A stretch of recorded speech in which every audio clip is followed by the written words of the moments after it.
Hi అండి, welcome to our channel. ఈరోజు ఎంతో టేస్టీగా ఉండే కోడిగుడ్డు వెల్లుల్లి కారం ఎలా తయారు చేయాలో చూద్దాం. ముందుగా ఒక మిక్సీ జార్ తీసుకొని అందులో 1 స్పూన్ కారం వేసుకోండి. కారం అనేది మీ టేస్ట్కి తగ్గట్టుగా అడ్జస్ట్ చేసుకోండి. అందులోనే జీలకర్ర వేసుకొని ఒక 2 వెల్లుల్లిని రేకలుగా చేసి వేసుకొని మెత్తగా గ్రైండ్ చేసి పక్కన పెట్టుకోండి. ఇప్పుడు స్టవ్ ఆన్ చేసి ప్యాన్ పట్టుకొని అందులో ఆయిల్ వేసుకోండి.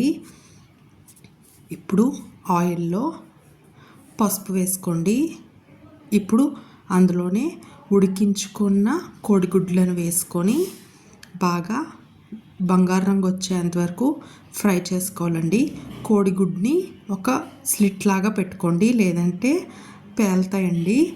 బంగారు రంగు వచ్చాక పక్కకు తీసి పెట్టుకొని అదే ఆయిల్లో జీలకర్ర, కరివేపాకు, అలాగే సన్నగా కట్ చేసుకున్న 3 ఉల్లిపాయలు వేసుకొని కలుపుతూ మంచి గోల్డెన్ కలర్ వచ్చేంత వరకు ఫ్రై చేసుకోండి.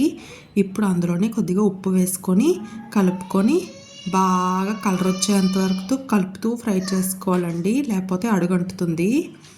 ఉల్లిపాయలు మంచి కలర్ వచ్చిన తర్వాత అందులో ముందుగా రెడీ చేసి పెట్టుకున్న వెల్లుల్లి కారం వేసుకొని పచ్చివాసన పోయేంత వరకు అదే ఆయిల్లో ఫ్రై చేసుకోవాలండి.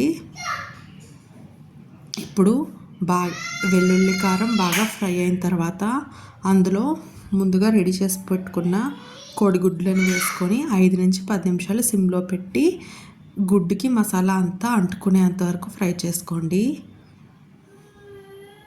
బాగా ఫ్రై అయిన తర్వాత ఇప్పుడు స్టవ్ ఆఫ్ చేసి ఒక సర్వింగ్ బౌల్లో తీసుకొని వేడి అన్నంలో కలుపుకొని తింటే చాలా టేస్టీగా ఉంటుందండి.